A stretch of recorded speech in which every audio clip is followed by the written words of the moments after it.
You're listening to the DCAU Review, hosted by Cal and Liam, streaming on iTunes, Google Podcasts, and at DCAUreview.com. Now, here's today's episode. Welcome, everybody, to episode 57 of the DCAU Review. I am Cal, and with me, as he always is my good brother and the DCAU Twitter guru. DCAU Review Twitter guru. It's my brother, Liam. Liam, welcome to episode 57 of the DCAU Review. Yeah, I'm excited. We're talking about a fun and obviously very memorable and important kind of to the DCAU as a whole episode of Superman here today. We are talking about Little Girl Lost, parts 1 and 2, the first appearances in this world of Supergirl.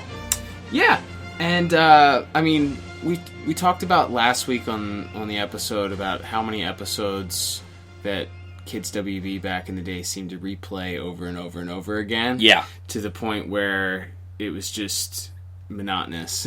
And now when we go back and watch them, there's almost for certain episodes, there's almost a dread of having to watch them, or a dread of not having to watch them, but watching them through, and a feeling of like, okay, I've seen this. I remember the plot points so well, and it's, I don't know.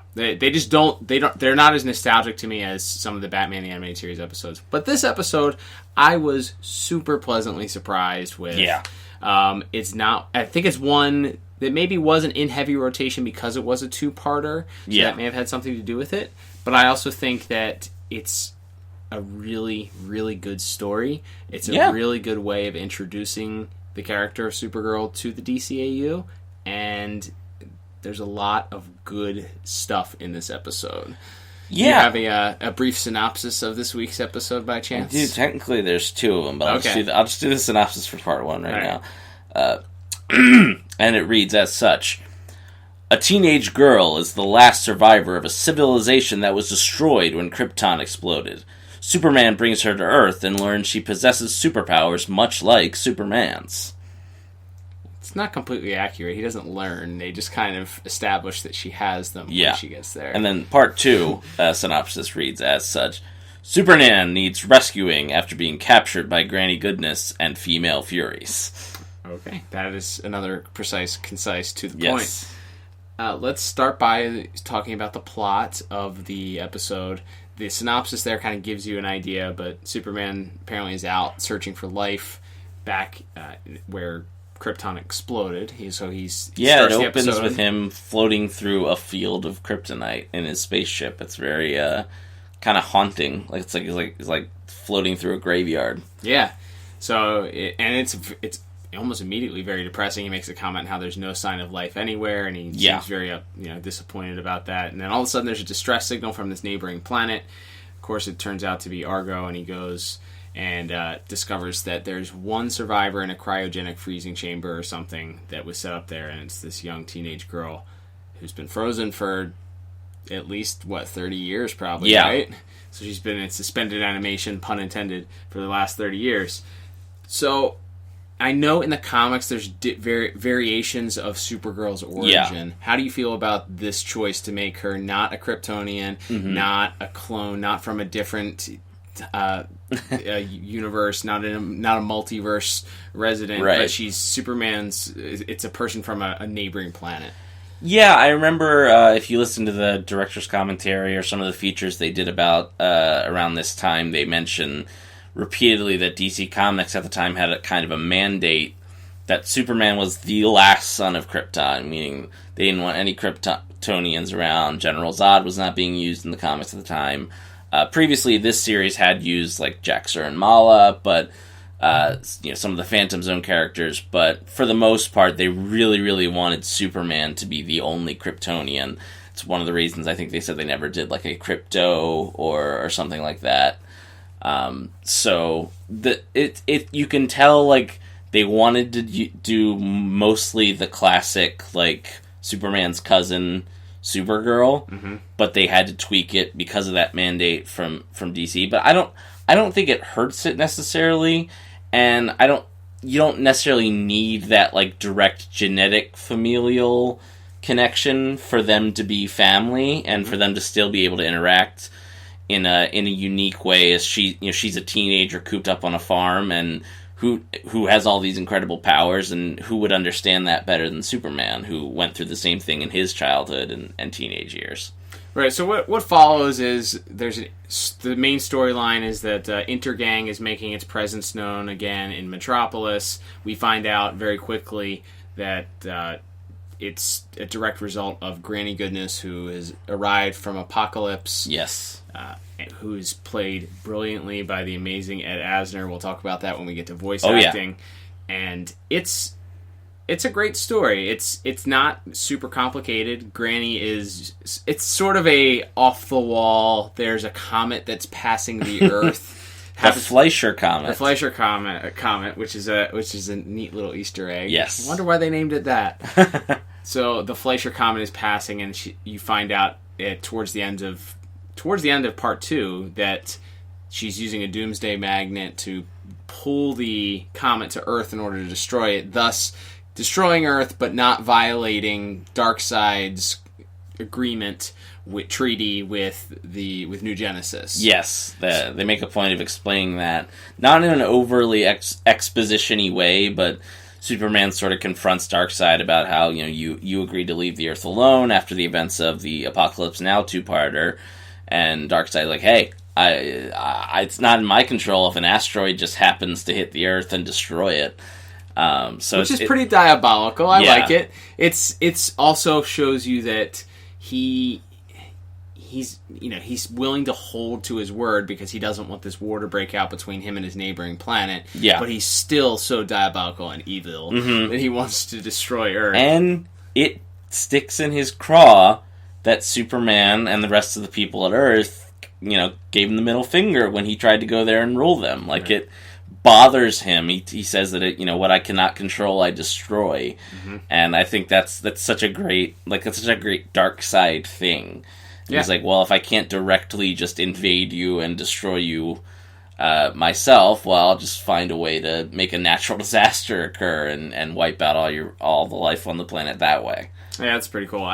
So what happens is, Supergirl gets a lot of screen time in this episode, which is important because it's the introduction to her, but she doesn't feel like a sidekick. She's thrust right into the main thick of things. She's investigating the Intergang stuff with Jimmy Olsen, and Superman shows up. He gets captured by Granny Goodness and the Furies and taken to Apokolips. So then it's up to Supergirl to rescue Superman. And, this was written 20 years ago. Yeah. But as far as, the push for women's equality and that continues to happen, especially relevancy in today's day and age, it was pretty cool to see an episode where they decided, hey, she's not going to be the damsel in distress. This is a strong female character that she doesn't need Jimmy Olsen to save her. She's saving Jimmy Olsen half the time. She's figuring things out. And sure, she's a teenager, so she's still reckless and she's making decisions that maybe aren't the first that Superman would have the edge over because he's an adult and has been doing this longer.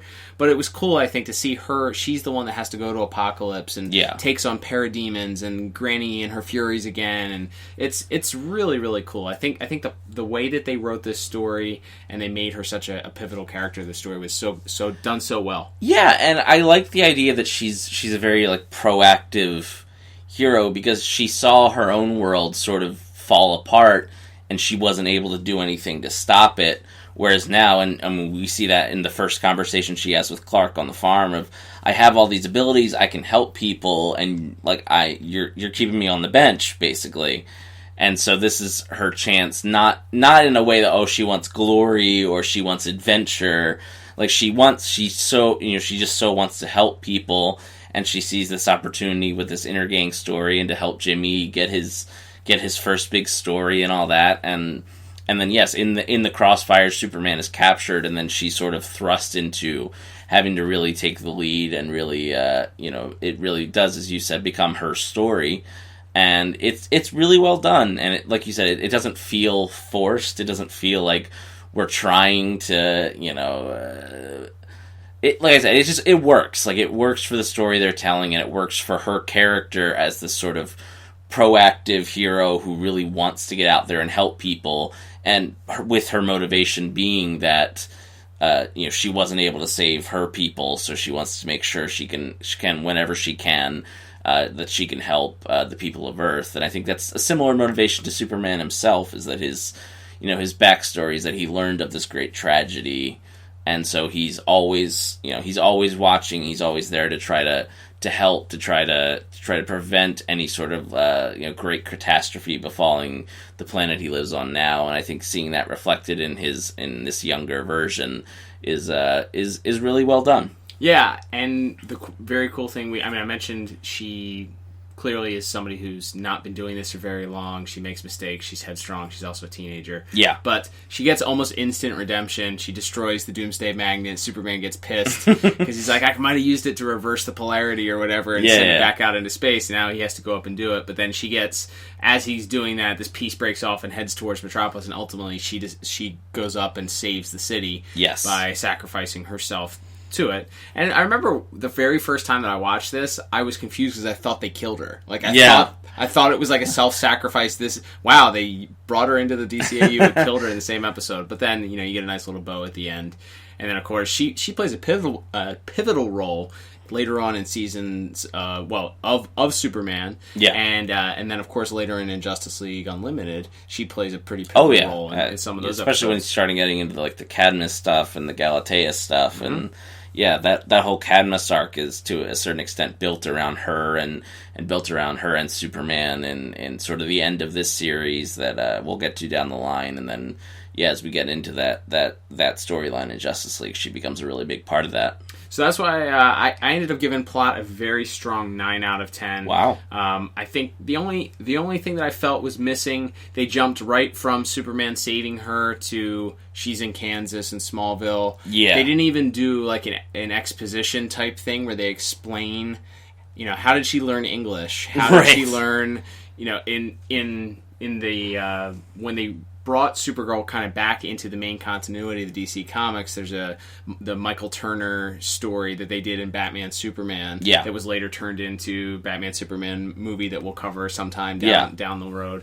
They made it very clear that she didn't speak English, so she had to learn English because she's coming there as a teenager. Superman came as a baby. Right. Makes sense that he would learn English, whereas this person's coming from a planet where they already spoke English. so a little bit of a plot hole there. But I understand. we don't get to see her growing pains, but you can probably kind of logic that away with just the time constraints of having so much stretch story it out to into tell. a two-parter anyway. Yeah. What did you end up giving score? Yeah, I gave it 8 out of 10, so pretty similar there. But it's just a really good, solid story, and it's a great introduction to a Supergirl character, even though, as we said, they kind of had to tweak her origin a little bit. But you still get a very good sense of who she is, what motivates her, and why she's her own unique character, while still being still wearing the same crest, still being part of the Superman family, but still very much standing on her own.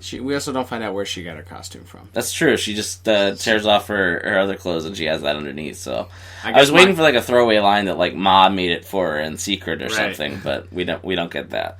All right, let's move on to music, shall we? It was funny after we watched this. I like I said, I clearly like this episode. Yeah. I think the music played a background role. There's some music during the fight scenes between her and the Furies, and there's certainly background music for when Intergang is attacking the Superman at the very beginning at the convention. Yeah. But there is a Supergirl theme, but I had to ask you what it was because I didn't remember it, and you made a very valid point about why it may have been hard for me to remember. Yeah, they keep it very like almost underwhelming. It's sort of they sort of do this repeated Supergirl, like it's just a couple notes. It's done as a kind of a refrain repeatedly throughout the episode when she does something sort of heroic or but they don't really ever do like the big grand version of it where you think of like a Superman theme or a Batman theme where it's played in various ways throughout. They'll play it on the smaller moments it'll play quieter and sort of more solemn, and then it'll be grand and heroic and that full big band feel when it's the big action scene. And in this, they kind of just play it the same way throughout both parts, so it's kind of kept it almost like this minor key throughout the whole thing. And that, I thought, if they had done more of, certainly like when she reveals the Supergirl suit for the first time and everything, if they had done more of like a big, grand, like full loud version of it, I think that would have helped a little bit. Certainly, yeah. And when you said it, I was like, oh yeah, that's right. That's what the Supergirl theme was. And I think it's supposed to be like a similar variation to the Superman theme. But the way that the Superman theme sort of builds, and you have the strings that come in, and then it escalates, and it gets to the horns, and then it builds. You get this crescendo. The Supergirl theme is just kind of like there, and then it's like not there anymore. Right. So yeah, I was a little disappointed with that. I think it's fine, but they could have done more with that. I ended up giving music just a 5 out of 10 because of that, though. Yeah, that's fair. I give it 6. Pretty similar score there. I liked the fight music, especially in the scene on Apocalypse in the throne room where Superman and Supergirl are fighting the Furies. I thought it especially swells really well there, and then at the end when they're dealing with the asteroid. But yeah, overall, I think it's definitely plays more of a background part than it doesn't really take center stage at any point. Absolutely. All right, Liam, let's talk about animation. And I gotta be open and honest here. I was thrilled with the animation. There is so much good stuff in this episode. Stuff from the very beginning.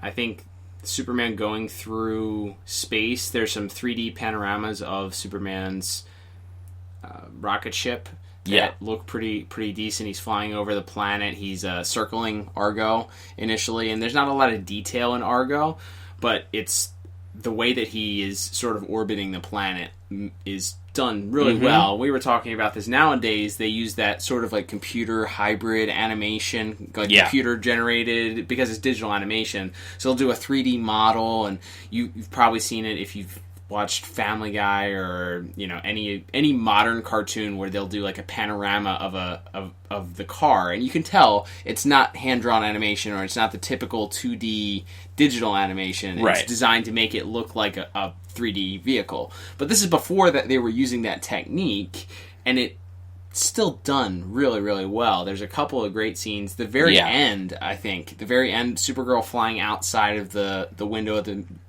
Daley planet in Metropolis, where she goes up and she lands on the flagpole, and she kind of does a pirouette around the flagpole.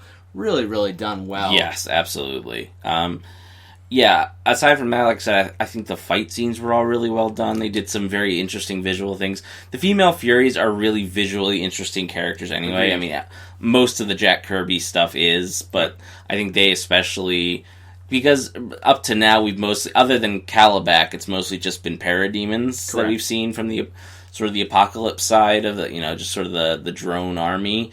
So seeing like these really unique, different looking characters with Steppenwolf. We did see Steppenwolf. Yes, that's true. Too. Steppenwolf did show up, and Kanto, I guess. So maybe I'm wrong, but as far as like being in more of like a direct fight, but Kanto's not visually. He's a dude in a robe, right? That's fair. And then Steppenwolf looks like sort of like Mr. Miracle with a beard, like he's green and yellow and stuff. So I know what you're saying. Yeah, but and just to have them with obviously Lashina has the whip, Mad Harriet is like the Creeper mixed with Wolverine, and Stampa is just kind of this big swole. Angry muscle lady, and it's like just three very unique types of fighting style and stuff, and it just works really well.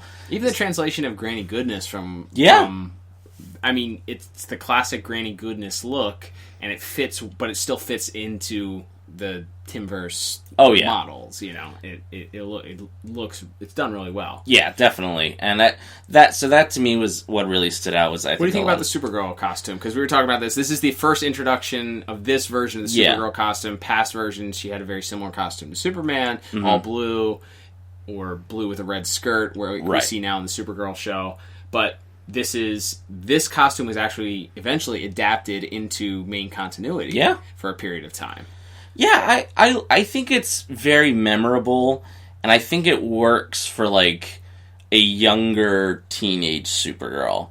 Once you age her up a little bit, and actually in Justice League, when they kind of aged her up to be like in her 20s, they did give her the blue and red suit with the longer cape and the longer skirt, and they gave her a different hairstyle and all that. But I think for like teenage Supergirl, I think it's a really good design. Yeah, I agree. I think it looks visually similar enough to Superman, but also stands out as a unique character, and it does communicate that this is not, despite what those creeps at the Daily Planet say at the end of the episode, this is a teenager. Right. This is not a grown woman. This is a teenager that is out here fighting crime. Yeah.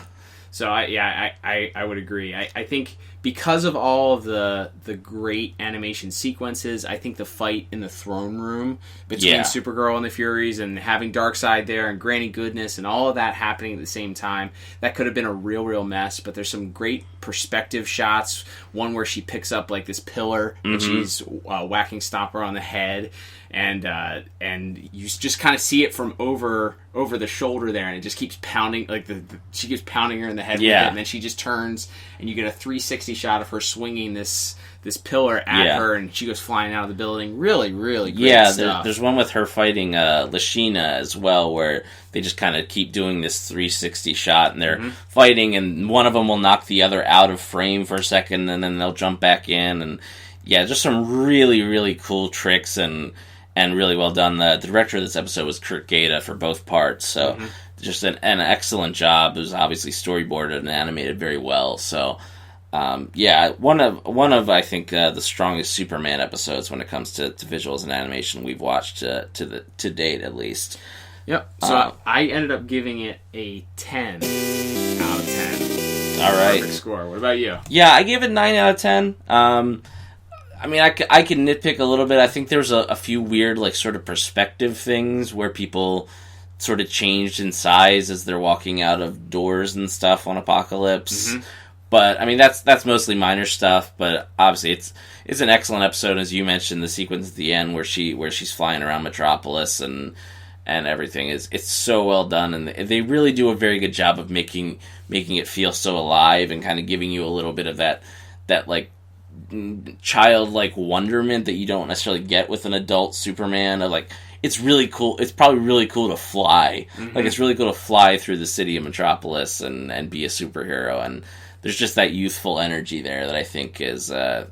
And I think the visuals and the animation are a big part of that. It was cool to see more of Apocalypse again, too. Definitely. When she goes there and she's battling that. You see the horde of parademons start to fly over her, and then one flies down. It was a good callback to Apocalypse Now, where that same thing happens, and one flies down and starts attacking the people of Earth. Swarming like they're wasps or something. It's such a great visuals, and it's even getting to see more of the various things from around Apocalypse as she's kind of flying through and trying to find Superman. I think we get to see like some of the kind of like the slums of it. She doesn't teleport right into the throne room, so she has to kind of make her way through this really decrepit, creepy looking dungeon city. You see the guys riding the big like devil dogs and so we get some more like weird alien creatures and stuff in there too. So it's you can tell they had a lot of fun with this, and that this was certainly a labor of love. Well, if there's anything that Bruce Timm and Paul Dini love, it's Jack Kirby. No kidding. And Jack Kirby, fourth world? Yes. Fourth world stuff. So, yeah. Anytime they get a chance to do it, you can tell their passion and joy just comes gushing out. All right, let's move to our final category, Glenn. We already briefly mentioned one of our players today, Mr. Edward Asner, but we have our voice actors today. Besides Mr. Asner, who else do we have here today? We'll talk a little about Ed's performance as Granny Goodness. So, first and foremost, we have Nicole Tom as her first appearance as Kara / Supergirl. I think she does a great job. I think she's a great Supergirl. I was worried at the beginning because I thought her first scene was a little. I was like, I'm not sure if I'm going to like this or not. Yeah. But absolutely, it after that initial scene with her and Clark at the breakfast table with Ma and Pa Kent. Yeah. I was like, all right, I'm sold. Like, it's fine. She's going to be good. Mm-hmm. Yeah, I thought she did a really excellent job again of just injecting a different type of energy and a different type of perspective into this series. I think that's always good to have, and I think she really does a great job of injecting that sort of youthful energy And outside of that, of course, this is one of our first episodes that's really focused more on Jimmy Olsen. David Kaufman is Jimmy Olsen. He's still very much a bit player. He's kind of playing the Lois to Kara's Superman. Mm-hmm. Like, the reporter who kind of follows her around and is sort of kind of being thrust into trouble. But he still gets to have a moment along with the one intergang girl, Amy, that where they kind of try to help and try to, I guess, hold down the fort on Earth while Superman and Supergirl are doing all this crazy stuff on Apokolips and dealing with asteroids. So I like David Kaufman as Jimmy Olsen in this episode, and outside of that we have just sort of rapid fire here, the female Furies. We have Diane Delano as Stampa. We have Diane Michelle as Lashina, who was also Candace on Batman the Animated Series, Rupert Thorne's girlfriend? Secretary? Yes. Yes. Bane's girlfriend? Yes. Yes. Yes.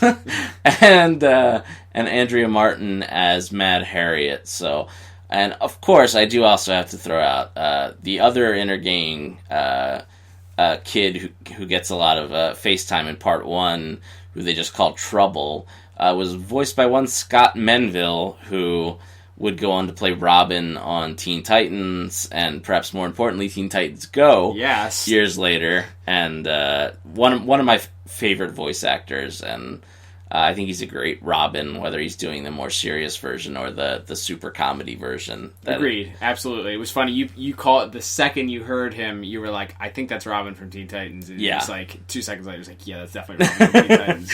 So it was cool that you got to pull that one right away. But let's talk about, of course we had Tim Daley. I think he did fine in this episode. There was, he's the concerned older brother, cousin, dad, to Kara's reckless teenage Supergirl that wants, to run and fly everywhere and not really hold down a secret identity as much as Clark does. But I think he does a great job in this. We did get a special voice appearance also by Al Roker in the very first episode. For some reason, Al Roker had a cameo in this as Al Roker, uncredited as Al Roker. And then we also, of course, we already mentioned him twice, Ed Asner as Granny Goodness. Man. Yes. He is phenomenal. It's such a joy from the moment they introduced the character onto the screen. He/she just steals the show the whole time. And you pointed out to me, she has about 30 different food-based nicknames that she's calling people. Every term of endearment or an insult is a food. Yes. Pumpkin, meatloaf, cupcake, muffin. Yes. Really, ginger snap. Yes. There's so many. It's so good. And correct me if I'm wrong, but I believe in Batman Superman Apokolips, which is the adaptation of the Michael Turner Batman Superman storyline, he also plays Granny Goodness in that. He does as well. So he's an icon. He is Granny Goodness. Yeah, I've always, there's a New Gods movie that's coming out, and I'm like, could they just put Ed Asner in a wig and have him play Granny Goodness in a live action movie? I feel like he could do it. Just because I don't want anyone else to play Granny Goodness. We need to start that petition ASAP. As powerful as petitions are and as hilarious as some of them can be, I think that our first petition, petition, needs to be casting Ed Asner as Granny Goodness for the live-action New Gods movie. Yes, absolutely. We're going to get that done. We're going to need everybody in the DCAU universe here that care about it as much as we do to support us. So, wow. But Ed Asner is such a joy in this episode, and really does drive home the sort of weird. It's such a weird character. She's basically taking orphans and kids living on the street, turning them into her own private army, and then of course she also has these female Furies, but the way she talks so maternally to them, but threatens them with physical harm, right, and intimidation. It's so weird and silly and creepy, and it's just so great. There's so many layers to it. And Andrea Romano gets a standing ovation. Oh my gosh! For that what a choice! Wow! Absolutely brilliant idea. Just absolutely incredible. Ed Asner also, I just like to point out, was maybe my favorite version of Santa in Elf. In Elf. Yeah, he's really, really good. He's a very talented actor. He just showed up on the Doom Patrol series on DC Universe not too long ago. There you go. In a guest starring episode.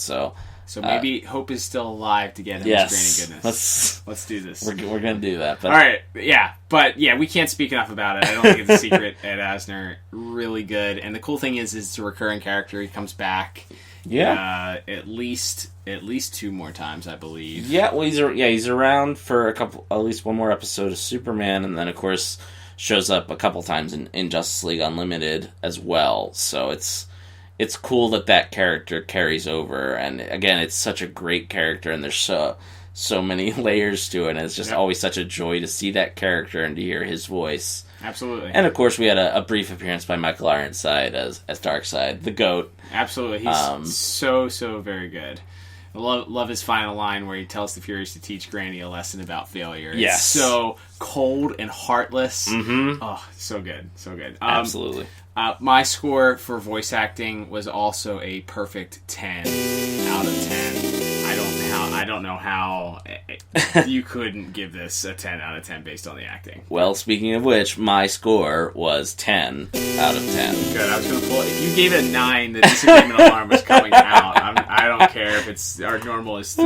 Yeah, I would have fought you on that. Yeah, it's perfect. Yeah, it's absolutely great. It really, and it's one of those things we talk about where it's certain episodes, it's just going to be one category that really stands out, and this is really an episode where, everything from the writing to the direction to the visuals to the character designs to the voice acting really all work together to bring you really, I think, one of the standout episodes of the series, certainly that we reviewed so far.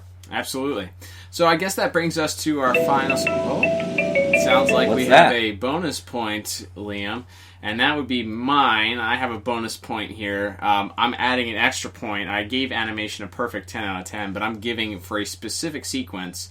We mentioned some of the 3D panoramas and stuff like that they did in a few of the scenes. My favorite scene that they did, which we commented, I had to comment as we were watching it, is the first introduction that we see of Supergirl on Earth, which is she's not actually Supergirl. She's on the Kent farm, flying around in her overalls and flying through the skies. She's just flying around, and she flies up in the sky, and there's some geese that are flying there, and there's a 360 panorama that they do of her flying with the geese. They pan around, and the geese are kind of looking at her, they're confused. She's kind of just flying up and down and around. It's animated so incredibly well. It's going through the clouds and stuff. Yeah, and we talked about this is that digital animation, so this is all hand-drawn stuff that isn't easy to do and could easily look wonky and awkward and bad. And it's so smooth. It's done so incredibly well. I had to give that scene an extra bonus point because of that. Awesome. I think I could talk about the animation for this episode all day. Also, # lots of cape movement. In this so episode. much. It's double the cape. Absolutely. Anytime Granny had a cape. That's true. Granny has a cape too. I didn't even think about Triple the cape movement. Triple cape movement. It's rare to get that much # cape movement in a single episode. But that's right. All right, so I guess that will bring us to our final scores, Liam. Totaling everything up, including my bonus point, brings me up to a score of 35 out of 40, which is gonna have to check, but maybe the strongest Superman episode. I think that's the highest you've given a Superman episode, and mine's right in that ballpark, 33 out of 40. This is I think you said really near the top of the show. It really was a pleasant surprise. I remembered parts of this episode. I remembered the Intergang stuff. I remembered that it was the introduction of Granny and the Furies, but I really was a little bit caught off guard with just how much of a joy this is to watch, and I'm glad it was 2 parts. Yep. I think it had a lot of story to get through, and to give a little weight, as we said at the beginning, with Superman sort of dealing with the real realization of being an orphan, and then sort of having this new hope of finding one survivor of this neighboring planet. and then getting to go in and do all the Apocalypse stuff, and like we said, give Kara a chance to be the hero at the end. It's just all really well done. And as far as rewatchability, absolutely. Yeah, absolutely. No disagreeing. Yeah, watch it. Yeah, definitely. As we said, it's not only important to this series, but it's important to the DCAU as a whole. And you got multiple levels. Not only does it introduce Supergirl, it continues some of the Apocalypse stuff. Yes. A few months ago, we did a whole month where we covered just Apocalypse stories. This is one that we didn't cover during that time, but it plays into the Apocalypse storyline that is a thread that is literally followed till the very end of Justice League. Well, the second to last season of Justice League Unlimited. Yeah. So it's a pivotal part of the entire DCAU. So watch this. Absolutely. All right, Liam, that wraps us up. Thank you, everybody, for listening to this week's episode. As always, we appreciate your love and support. Feel free to subscribe to us on iTunes, subscribe to us on Google Podcasts, or wherever. There are lots of other places out there that you probably may or probably listen to a podcast, and they probably carry us too. So be sure to subscribe. You'll get your new episodes delivered to you every Saturday, 10 a.m. 9 Central. Yep, and you can also check out DCAUreview.com. Thank you if you're listening, streaming on there. If you downloaded from there, you can always check out the archives there. We got plenty of other episodes broken down by category. Go check out our past episodes broken down by Apocalypse, Darkseid, whoever you want to look up. Superman, other Superman episodes we've covered. Check that out. Also, don't forget to check out Liam. He runs our Twitter page. He's the DCAU Review Twitter guru. Liam, anything to add?